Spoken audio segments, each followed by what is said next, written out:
Well, hello, welcome back to the channel.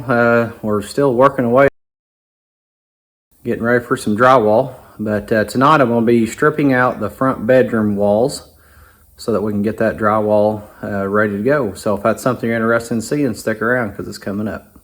All right, so you saw in the previous video, trimming back all of the insulation. And in this video, we're going to start putting our 2x4s up to strip out the outside walls here so that we can get our drywall put up. And I'm going to focus first on the windows. So I'm going to basically just case out those windows with 2x4s, and that's going to give us a nice nailer for our drywall to go up around those, and then around the corner make a nice crisp corner for the window sill itself. So just going to flip over time lapse. This will go pretty quick, not a whole lot of detail. We're just going to cut them and shoot them on with the air nailer and be done with it. So let's flip over to time lapse and watch it happen.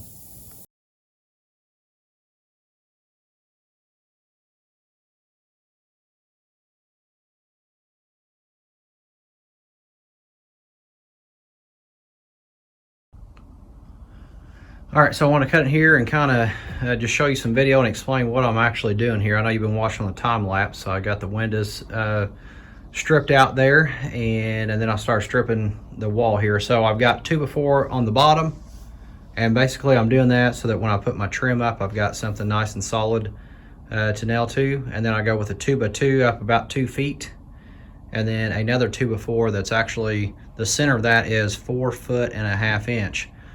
And what that's going to allow me to do is have a 1/2 inch off of the floor, and then still have that sheet break on center. So that works out pretty good. And then I can just lay my second sheet right on top of that, have a nice nailer for that, and we'll continue that same pattern all the way around the room and up to the ceiling.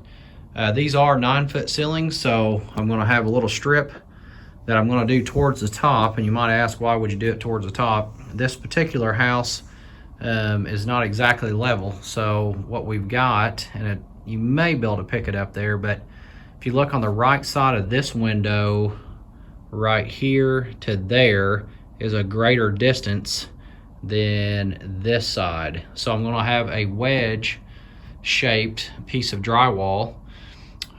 So if I was to take a full sheet, in order to keep the same distance down the middle here where you would typically splice in a foot piece when you had a 9-foot ceiling, that would be a wedge shape without me taking a full 4-foot or 4x8 sheet and cutting it at a wedge to try to push it up against the ceiling. So it works out pretty good that way.